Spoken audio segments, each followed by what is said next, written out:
بسم اللہ الرحمن الرحیم۔ السلام علیکم ورحمۃ اللہ وبرکاتہ۔ یہ کاشان بصیرت آڈیو بک سیکشن، اور اس پلیٹ فارم سے ہم مختلف کتابیں پڑھتے ہیں۔ جو آج کل میں اور آپ جس کتاب سے مستفید ہو رہے ہیں اس کا نام ہے نقوش عصمت، جس میں ہم چہارد معصومین علیہ السلام کے حوالے سے معلومات ہم حاصل کر رہے ہیں، اور تاریخ کے جھروکوں میں جھانک کے ہم دیکھتے ہیں کہ ایسا کیا کچھ ہوا ہمارے ائمہ کے ساتھ، ان کی تاریخ کے حوالے سے ہم پڑھ رہے ہیں۔ اور آج کل ہم جس ٹاپک کے اوپر ٹائم اپنا لگا رہے ہیں اور علم حاصل کر رہے ہیں وہ ہمارے امام حسین علیہ السلام ہیں، کہ جن کے بارے میں ہم جان رہے ہیں، اور ہم تاریخ کے حوالے سے مستند کتاب سے نقش زندگانی امام حسین علیہ السلام کو پڑھ رہے ہیں۔ آئیے پچھلی آڈیو جو کہ 25 آڈیو تھی، وہاں تک ہم نے جہاں پہ ختم کی تھی ریڈنگ، اس سے آگے چلتے ہیں۔ بسم اللہ الرحمن الرحیم۔ اس کے بعد دوسری مصیبت یہ آئی کہ مولا کائنات سے حاکم وقت کی بیعت کا مطالبہ کیا گیا، اور اس سلسلے میں گلے میں رسی ڈال کر کھینچا گیا، دروازے پر آگ لگائی گئی، اور دختر رسول صلی اللہ علیہ وآلہ وسلم کے پہلو کو شکستہ کر کے ان کے فرزند محسن کی زندگی کا خاتمہ کر دیا گیا۔ تیسری مصیبت صدیقہ طاہرہ سلام اللہ علیہ کی جائیداد فدق پر سرکاری قبضے کا ہونا تھا، جس کے خلاف آپ نے دربار میں احتجاج بھی کیا اور آیات قرآنی سے میراث کا اثبات بھی کیا، اور ہبہ کے گواہ بھی پیش کیے، لیکن آپ کی ایک نہ سنی گئی، اور آپ کی جاگیر کو امت کا صدقہ بنا دیا گیا، اور اہل بیت علیہ السلام کے گھر میں فاقوں کا دوسرا دور شروع ہو گیا۔ امام حسین علیہ السلام ان تمام مصائب کا بغور مطالعہ کر رہے تھے، اور اسلام کی راہ میں ایسی ہی قربانیاں پیش کرنے پر آمادہ تھے تاکہ دین خدا کسی دور میں لاوارث نہ رہنے پائے، اور اسے ہر دور میں قربانی دینے والے فراہم ہوتے رہیں۔ رسول اکرم صلی اللہ علیہ وآلہ وسلم کی وفات کے 75 یا 95 یعنی 75 یا 95 دنوں کے بعد خود صدیقہ طاہرہ سلام اللہ علیہ بھی انہی مصائب اور مظالم کے زیر اثر دنیا سے رخصت ہو گئیں، اور امام حسین علیہ السلام کی زندگی میں مصائب کا ایک نیا دور شروع ہو گیا، جس کا سب سے بڑا مظہر امیر المومنین کا سقوط اور آپ کی مسلسل 25 سالہ خانہ نشینی تھی، جس میں اہل بیت کے خدمات کا سلسلہ تو جاری رہا، لیکن اقتدار پرست تاریخ نے ان خدمات کو قابل توجہ نہیں سمجھا، اور ان مخلصین کے بیانات اور تحریروں کو محفوظ نہیں رہنے دیا گیا۔ رسول اکرم صلی اللہ علیہ وآلہ وسلم کی زندگی کے اس 6 سال میں امام حسین علیہ السلام نے جس طرح کی زندگی گزاری ہے، اس کا قیاس بعد کی زندگی پر کسی انداز سے بھی نہیں کیا جا سکتا۔ رسول اکرم صلی اللہ علیہ وآلہ وسلم کے دور میں اگر کبھی آنکھوں سے آنسو نکل آئے تو آپ نے فوراً گودی میں اٹھا لیا کہ مجھے حسین علیہ السلام کے گریے سے تکلیف ہوتی ہے۔ اگر مسجد میں آ کر گر پڑے تو آپ نے خطبہ قطع کر کے ممبر سے اتر کر اٹھا لیا اور فرمایا، ایھا الناس، اسے پہچانو، اس کا احترام کرو، اور وقت پڑنے پر اس کی مدد کرنا۔ اگر کبھی پشت مبارک پر بیٹھ گئے تو آپ نے سجدے کو طول دے دیا۔ اگر کبھی عید کے دن مچل گئے تو آپ نے پشت پر بٹھا کر ناقے کا انداز اختیار کر لیا۔ اگر کبھی بچہ آہو کا تقاضا کر دیا تو حضور اکرم صلی اللہ علیہ وآلہ وسلم اس وقت تک مطمئن نہیں ہوئے جب تک بچہ آہو حسین کے حوالے نہ کر دیا گیا۔ اگر مباہلہ کے میدان میں لے گئے تو اپنی گود میں اٹھایا تاکہ حسین علیہ السلام کو راستہ چلنے کی زحمت بھی نہ ہو۔ اگر آغوش میں ابراہیم جیسا فرزند نہ رہا اور قدرت نے کہہ دیا کہ ایک کو اختیار کرو تو ابراہیم کو قربان کر کے حسین کو بچا لیا۔ اب بریکٹ میں لکھا ہے کہ واضح رہے کہ ابراہیم بن ماریہ قبطیہ کی اولاد سن 8 ہجری میں ہے اور وفات سن 10 ہجری میں، اور یہاں بریکٹ کلوز ہو گیا ہے۔ آگے چلتے ہیں۔ اگر کبھی حبیب ابن مظاہر کو خاک کے قدم حسین کو آنکھوں سے لگاتے دیکھ لیا تو حبیب کو گودی میں اٹھا لیا کہ یہ میرے فرزند حسین علیہ السلام کا قدردان ہے۔ یہ بریکٹ میں لکھا ہے روضۃ الشہداء، یہ کتاب کا نام ہوگا۔ رسول اکرم صلی اللہ علیہ وآلہ وسلم کے بعد حالات بالکل تبدیل ہو گئے، لیکن وقتاً فوقتاً حکام وقت اور دیگر مسلمانوں نے امام حسین علیہ السلام کی عظمت کا اعلان و اظہار اس لیے کیا کہ ابھی امت کے جذبات بالکل مردہ نہیں ہوئے تھے، اور اہل بیت پر واضح طور پر ظلم کرنے سے جذبات بھڑک سکتے تھے، لہٰذا ایک طرف دروازے میں آگ لگائی گئی، فدق کو غصب کیا گیا، خلافت پر قبضہ کیا گیا، اور دوسری طرف امام حسین علیہ السلام مسجد میں حاکم کو برسر ممبر دیکھ کر ٹوک دیتے ہیں کہ میرے باپ کے ممبر سے اتر آ اور اپنے باپ کے ممبر کو تلاش کر، اور قوم میں غیظ و غضب کے آثار پیدا ہو جاتے ہیں۔ تو حاکم وقت خود نہایت صفائی کے ساتھ اعلان کر دیتا ہے کہ حسین علیہ السلام کا دعویٰ بالکل صحیح ہے، یہ ان کے باپ کا ممبر ہے اور میرے باپ کا کوئی ممبر نہیں ہے، بلکہ اگر کبھی عبداللہ بن عمر کو امام حسین علیہ السلام نے غلام زادہ کہہ دیا تو خلیفہ وقت نے فوراً فرمایا کہ اسے حسین علیہ السلام سے لکھوا لینا چاہیے تھا، یہ تو ایک توشہ نجات ہے۔ حسین علیہ السلام کی غلامی سے بہتر اور وسیلہ نجات کیا ہو سکتا ہے، جبکہ کل رسول اکرم صلی اللہ علیہ وآلہ وسلم توشہ نجات لکھنا چاہتے تھے تو انہیں ہذیان گو قرار دے دیا گیا تھا۔ روایات میں تو ظاہر داری کا یہ منظر بھی وارد ہوا ہے کہ حضرت عمر معاویہ کے ساتھ راز و نیاز میں مصروف تھے اور امام حسین علیہ السلام ملنے کے لیے آئے تو ابن عمر نے یہ کہہ کر واپس کر دیا کہ جب مجھے بازیابی کی اجازت نہیں ہے تو آپ کس طرح اندر آ سکتے ہیں؟ اور بعد میں حضرت عمر سے ملاقات ہوئی تو انہوں نے دریافت حال کے بعد کہا کہ آپ کا حساب ابن عمر سے بالکل مختلف ہے، خدا کی قسم یہ میرے سر کے بال پہلے خدا کے کرم سے اگے ہیں اور اس کے بعد آپ حضرات کی مہربانیوں سے۔ ابو ہریرہ جو اسلامی روایات کے سب سے بڑے ہیرو سمجھے جاتے ہیں، ان کا بھی یہ عالم تھا کہ اپنے کپڑوں سے امام حسین علیہ السلام کی جوتیاں صاف کرتے تھے، اور جب آپ نے منع کیا کہ ایسا مت کرو تو جواب دیا کہ آپ کچھ نہ کہیے، اگر لوگوں کو ان فضائل کا علم ہوتا جو مجھے ہے تو تمام لوگ آپ کو اپنے کاندھوں پر اٹھا کر چلتے۔ بے شک امیر المومنین کے 25 سالہ سکوت کے بعد جب قتل عثمان کے نتیجے میں لوگوں نے آپ کی بیعت کی تو امام حسین علیہ السلام کی زندگی کا ایک اور دور شروع ہوا، جہاں بظاہر تو خلافت اور حکومت گھر میں آ رہی تھی، لیکن واقعتاً فتنوں کا ایک نیا طوفان اٹھنے والا تھا اور آل محمد کو اس کا بھی مقابلہ کرنا تھا۔ چنانچہ سن 35 ہجری میں جمل کا معرکہ پیش آیا، جہاں قتل عثمان کا حکم دینے والی جناب عائشہ نے ان کی مظلومیت کا پرچم بلند کیا اور حضرت علی علیہ السلام کو قاتل قرار دے کر ان سے بدلہ لینے کے پر آمادہ ہو گئیں۔ اس میدان میں امام حسین علیہ السلام کی عمر 30 سال سے زیادہ نہ تھی اور آپ نے جہاد میں باقاعدہ حصہ لیا تھا، اور بات ہے کہ امانت پیغمبر ہونے کے اعتبار سے امیر المومنین عام طور سے ان فرزندوں کو میدان میں نہیں بھیجتے تھے۔ جمل کی فتح کے بعد سن 36 ہجری میں صفین کا معرکہ پیش آیا اور اس کا انجام بھی تحکیم اور بالآخر معاویہ کی حکومت کی شکل میں برآمد ہوا، جس کا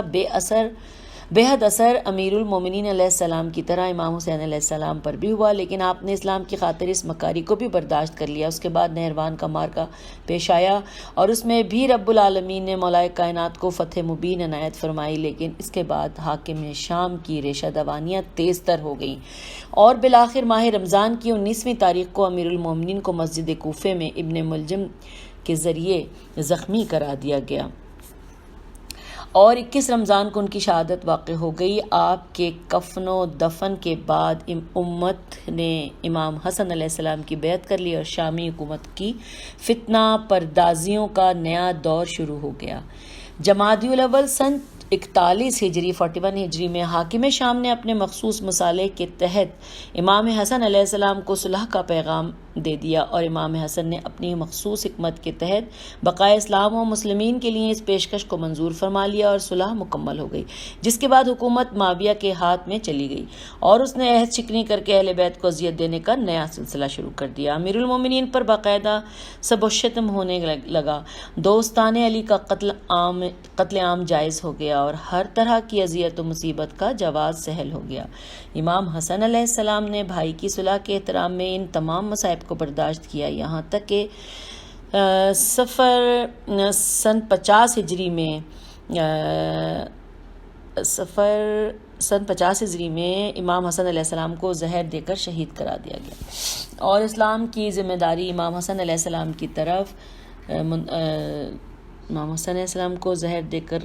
شہید کر دیا تو اسلام کی ذمہ داری امام حسین علیہ السلام کی طرف منتقل ہو گئی۔ آپ نے انتہائی شدید مظالم اور بدترین عہد شکنی کے باوجود بھائی کے صلح کا احترام باقی رکھا، اور جنازے پر تیروں کی بارش بھی ہوئی تو بنی ہاشم کے بہادروں کو تلوار اٹھانے کی اجازت نہیں دی، اور روضہ رسول میں تجدید عہد کے بعد بھائی کی لاش کو جنت البقیع میں دفن کر دیا، اور معاویہ اپنے کاروبار ظلم و ستم میں مصروف رہا، یہاں تک کہ رجب سن 60 ہجری میں معاویہ بھی دنیا سے رخصت ہو گیا، اور اس کی جگہ اس کے فرزند یزید نے لے لی، جس کا انتظام اس نے اپنی زندگی میں کر دیا، اور چلتے چلتے وصیت نامے کے ذریعے متوجہ بھی کر دیا تھا کہ امت کے چند افراد بہرحال خطرناک ہیں، جن میں سے عبداللہ بن عمر نے وقت آنے پر اطاعت کا اعلان کر دیا، اور عبداللہ بن زبیر نے راہ فرار اختیار کر لی، اور اسلامی محاذ پر امام حسین علیہ السلام کے علاوہ کوئی نہ رہ گیا جنہوں نے یزید کے مطالبے بیعت کا جواب دیا، اور ولید جیسے گورنر کے دربار میں اعلان کر دیا کہ میں فرزند رسول صلی اللہ علیہ وآلہ وسلم ہوں، اور یزید شارب الخمر، جواری اور زناکار ہے، اور مجھ جیسا انسان اس جیسے خبیث انسان کی بیعت نہیں کر سکتا، جس کے بعد مصائب کا ایک اور دور شروع ہو گیا، اور 28 رجب سن 60 ہجری کو امام حسین علیہ السلام نے مدینہ چھوڑ دیا، 30 شعبان کو مکہ مکرمہ پہنچے، اور حرم خدا کو مامن قرار دیا، لیکن حج بیت اللہ کے موقع پر یزیدی سپاہیوں نے لباس اور احرام میں خنجر چھپا کر امام حسین علیہ السلام کے قتل کا منصوبہ بنا لیا، تو آپ نے مکہ مکرمہ کو بھی چھوڑ دیا اور بظاہر عراق کا رخ کر لیا۔ مخلصین نے مشورے دیے، ناصحین نے نصیحت کی، ناقدین نے تنقید کی، لیکن آپ خواب رسول صلی اللہ علیہ وآلہ وسلم اور حکم خدا کا حوالہ دے کر اپنے سفر کو جاری رکھے رہے، یہاں تک کہ 2 محرم کو وارد سرزمین کربلا ہو گئے، 3 محرم سے یزیدی فوج کی آمد شروع ہو گئی، 5 محرم سے فرات پر ظالموں کا قبضہ ہو گیا، 7 محرم کو خیام حسین میں قحط آب ہو گیا، 9 محرم کو امام حسین علیہ السلام نرغ ادا میں گر گئے، اور روز عاشورہ یزید کے کم سے کم 30,000 سپاہیوں اور امام حسین کے صرف 72 مخلصین کے درمیان قیامت خیز مقابلہ ہوا، اور عصر کا ہنگام آتے آتے امام حسین علیہ السلام میں اپنے جملہ اصحاب اور افراد خاندان کے 3 دن کے بھوکے پیاسے راہ خدا میں قربان ہو گئے، اور ان کے خیمے جلا دیے گئے۔ شام غریباں بے کسی اور بے بسی کے ماحول میں گزر گئی، اور 11 محرم کو اہل حرم کو قیدی بنا کر کوفے کی طرف لے جایا گیا، جس قافلے کی قافلہ سالاری کا کام امام زین العابدین کے حوالے کیا گیا، اور امام محمد باقر علیہ السلام انتہائی کمسنی کے باوجود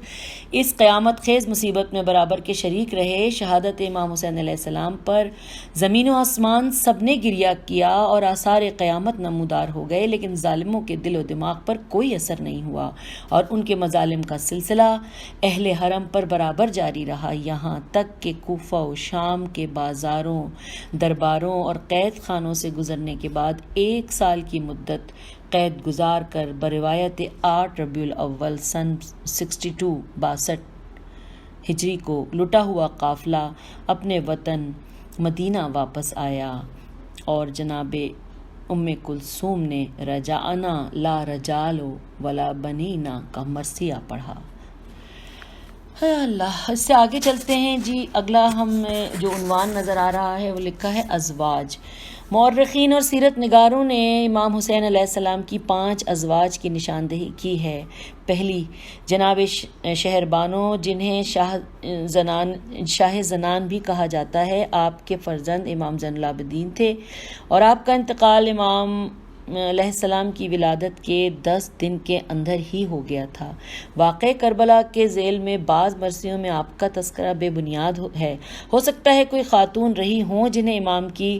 ماں ہونے کا شرف حاصل نہ رہا ہو، مگر شہربانو رہی ہوں، اس لیے کہ شہربانو ایک قسم کا لقب ہے جو کسی بھی معزز خاتون کو دیا جا سکتا ہے۔ بعض محققین نے تاریخ میں شہربانو کے وجود ہی کا انکار کیا ہے۔ دوسری ہیں لیلہ بنت ابو مرا بن عروہ بن مسعود یہ جناب علی اکبر کی والدہ تھیں، اور ان کے بارے میں بھی اکثر محققین کی رائے ہے کہ یہ واقعہ کربلا میں موجود نہ تھیں، اور معتبر کتب سے ان کا وجود ثابت نہیں ہوتا ہے، اگرچہ بہت سے اہل قلم نے آپ کے واقعات بھی درج کیے ہیں، اور کربلا کے واقعات میں آپ کا تذکرہ بار بار کیا جاتا ہے۔ تیسری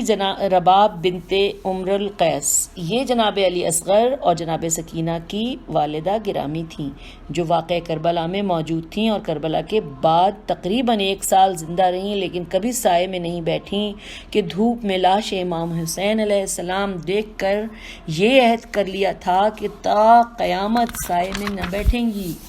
چوتھی قضائیہ، ان کے فرزند کا نام جعفر بتایا جاتا ہے، جن کا تذکرہ بعض مورخین نے کیا ہے۔ پانچویں ام اسحاق بنت طلحہ، ان کی دختر کا نام فاطمہ ہے، جن کا عقد حسن مثنی فرزند امام حسن علیہ السلام کے ساتھ ہوا تھا۔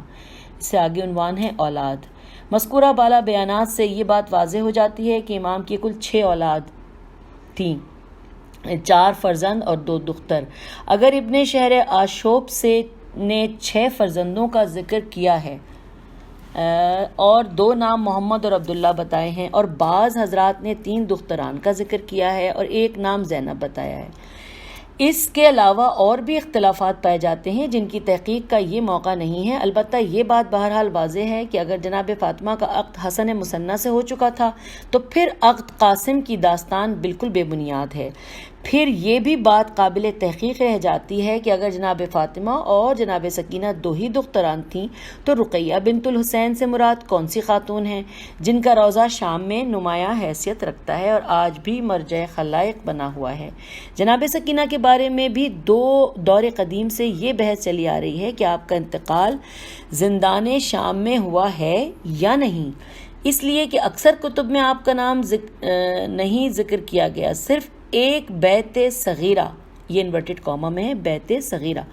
کی نشاندہی کی گئی ہے، اور ہو سکتا ہے کہ وہ رقیہ بنت الحسین ہوں جنہیں اس مقام پر دفن کر دیا گیا جہاں ان کا انتقال ہوا تھا، ورنہ جناب سکینہ کے نام کی قبر دمشق کے قبرستان میں بتائی جاتی ہے، اور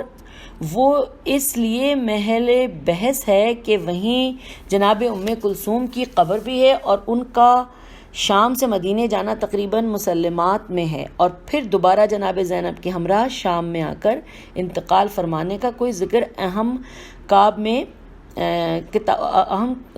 میں نہیں ملتا ہے۔ اب یہاں پہ ورڈ لکھا ہے اہم کعب، اس کے مطلب میرے نہیں سمجھ میں، لیکن میرا خیال تھا یہاں پہ کتاب ہونا چاہیے، تو بہرحال یہاں پہ یہ لکھا ہے۔ بہرحال امام حسین علیہ السلام کی مظلومیت کا ایک نمونہ یہ بھی ہے کہ ظالموں نے واقعات کربلا کے بعد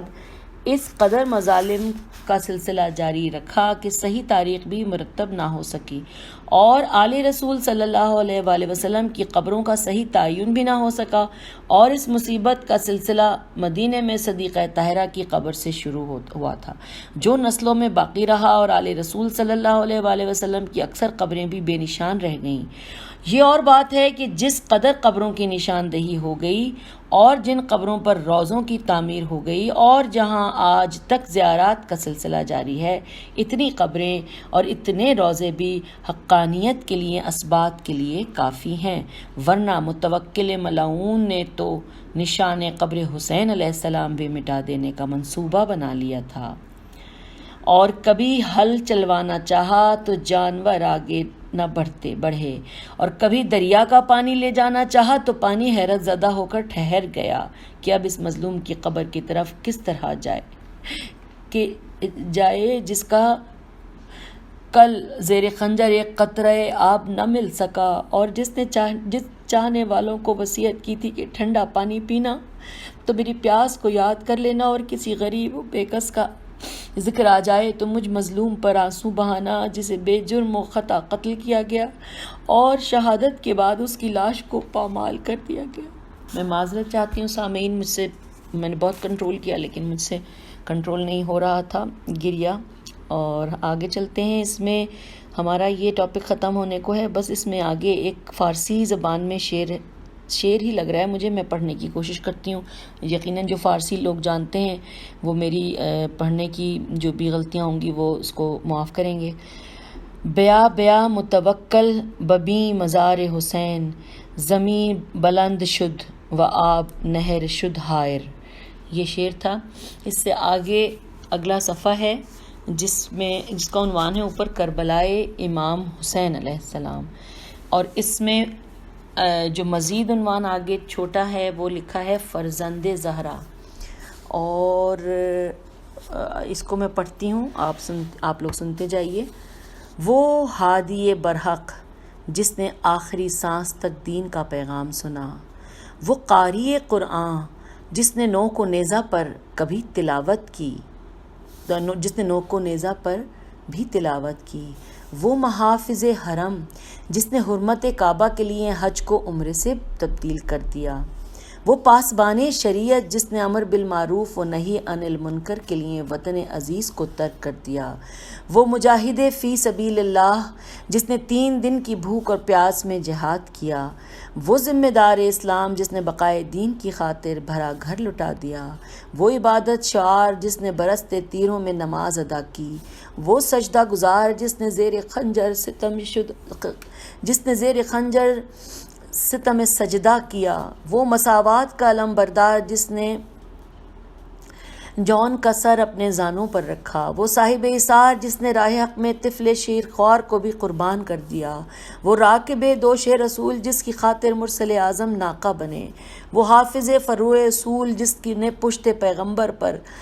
آ کر سجدے کو طولانی بنا دیا. وہ وارث خلق عظیم جس نے بیگانوں کو بھی سیر و سیراب کیا. اور وہ مولائے رحیم و کریم جس نے حر کی خطا کو معاف کر کے اسے حقیقی حر بنا دیا. سامعین، یہاں پہ یہ ٹاپک ختم ہے. اگلا ٹاپک ہے جس کا عنوان ہے مقدمہ کتاب کربلا. آئیے اس کو پڑھتے ہیں. کسی کتاب کے حقائق و معارف اور مطالب و مفاہیم کو سمجھنے کے لیے یہ ضروری ہوتا ہے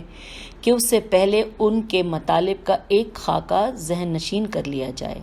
اور اس سے متعلق اقرار، کردار اور مقامات کا ایک نقشہ مرتب کر لیا جائے تاکہ اس کی روشنی میں اصل حقائق کا صحیح اندازہ کیا جائے. کتاب کربلا ایک کتاب ہدایت ہے جس کے ہر گوشے میں اسلامی تعلیمات اور قرآنی احکام کی تابانی نظر آتی ہے. کتاب کربلا ایک کتاب عبادت ہے جس کے ہر صفحے پر عبادت گزاروں کی صفیں نظر آتی ہیں. کتاب کربلا ایک کتاب انقلاب ہے جس کا ہر لفظ خون کی روشنائی سے لکھا گیا ہے.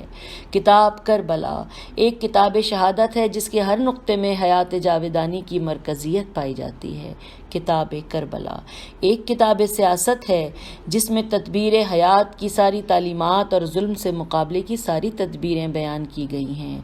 کتاب کربلا در حقیقت کتاب کربلا ہے جس کے مقابلے میں کوئی کتاب نہ اس سے پہلے مرتب ہوئی اور نہ اس کے بعد مرتب ہونے والی ہے. ایسی کتاب کا مکمل ادراک حاصل کرنے کے لیے ان تمام مقدمات پر عبور حاصل کرنا ہوگا کہ جن کے بغیر اس کتاب کے حقائق کا ادراک ممکن نہیں ہے. انہی مقدمات پر عبور حاصل کرنے کا نتیجہ ہے کہ اس کتاب کی بے شمار منمانی تفسیریں کی گئیں، اس طرح کی شرحیں لکھی گئیں، نئی نئی تعویلیں ایجاد کی گئیں اور کثرت تعبیرات سے حقائق کو خواب پریشان بنا دینے کی موی مشین ایجاد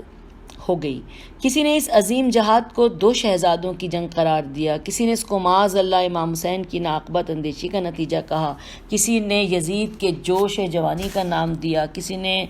ارنیب بنت اسحاق کے عشق کی داستان وضع کی، کسی نے عام سیاسی لڑائیوں کا رنگ دیا، کسی نے روٹی کپڑے مکان کے مسئلے کا حل قرار دیا اور کسی نے اپنے مفروضات و مضمومات کی روشنی میں اس کی تشریح کرنا شروع کی. غرض جتنے مفکر تھے اتنے ہی خیالات، جتنے مقرر تھے اتنے ہی بیانات، جتنے اہل قلم تھے اتنے ہی مقالات اور جتنے اہل غرض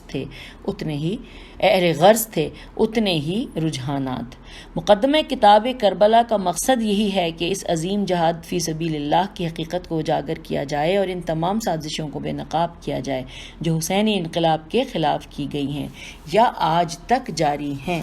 پہلا مقدمہ، شخصیت امام حسین. کربلا میں بنیادی کردار امام حسین کا ہے جن کی جہاد فی سبیل اللہ کی تابانیاں صفحہ کربلا پر ہر طرف نظر آتی ہیں، اور جن کے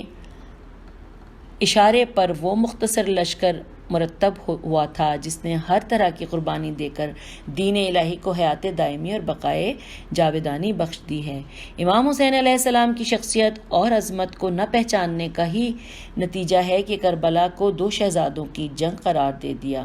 گیا اور اس کے معنوی اور روحانی حیثیت کو نظر انداز کر دیا گیا۔ امام حسین علیہ السلام کی شخصیت کسی طرح بھی محتاج تعارف نہیں ہے۔ مسلمان، ہندو، سکھ، عیسائی، یہودی، پارسی، کوئی قوم ایسی نہیں ہے جو کسی نہ کسی مقدار میں امام حسین علیہ السلام کی شخصیت سے باخبر نہ ہو۔ کم سے کم اتنا تو ہر ایک کو معلوم ہے کہ امام حسین علیہ السلام رسول اکرم صلی اللہ علیہ وآلہ وسلم کے نواسے، مولا کائنات علی ابن ابی طالب علیہ السلام کے فرزند، صدیقہ طاہرہ فاطمۃ الزہرا سلام اللہ علیہا کے نور نظر، امام حسن علیہ السلام کے بھائی اور حضرت ابو طالب کے پوتے تھے۔ یہ سارے رشتے وہ ہیں جو انسان کی عظمت و مرتبت کی بہترین علامت ہیں۔ رسول اکرم صلی اللہ علیہ وآلہ وسلم کا نواسا ہونا، اور پھر ایسا نواسا ہونا جسے انتہائی کمسنی کے عالم میں اسلام کی برتری، قرآن کی صداقت، توحید کی حفاظت کے مارکے میں شریک کیا جائے، اور اپنے پیروں سے نہ چل سکیں تو گودی میں اٹھا کر لے جایا جائے، اور دنیا پر یہ واضح کر دیا جائے کہ جو اہمیت باقی بزرگوں کی بد دعا کی ہے وہی اہمیت حسین کی بد دعا کی ہے، اور جس قدر خاندان کے بزرگ مستجاب الدعوات ہیں اسی قدر حسین علیہ السلام بھی مستجاب الدعوات ہیں، اور جس قدر میدان مباہلہ کو نانا اور ماں باپ کی ضرورت ہے اسی قدر اس فرزند کی بھی ضرورت ہے، اور جس قدر اسلام کا حال ان بزرگوں سے وابستہ ہے اسی قدر اسلام کا مستقبل اس کمسن فرزند سے وابستہ ہے۔ اور یہ سارے حقائق اس ایک مرکزی نقطے کی وضاحت کر رہے ہیں کہ حسین علیہ السلام کا قیاس عام انسانوں پر جائز نہیں ہے، اور حسین علیہ السلام اس خصوصیت کے حامل ہیں کہ انہیں کائنات میں ان کے بھائی کے علاوہ کوئی ان کا شریک نہیں ہے۔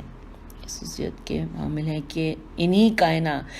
کائنات میں ان کے بھائی کے علاوہ کوئی ان کا شریک نہیں ہے۔ جی، سرکار دو عالم نے امت کے فرزندوں سے بڑی محبت کی ہے، صحابہ کرام کی اولاد کو بڑی شفقت و عنایت کی نگاہ سے دیکھا ہے، اپنے کو ساری امت کا باپ کہا ہے، لیکن اتنی بڑی امت میں سے کسی ایک کو بھی ابنائنا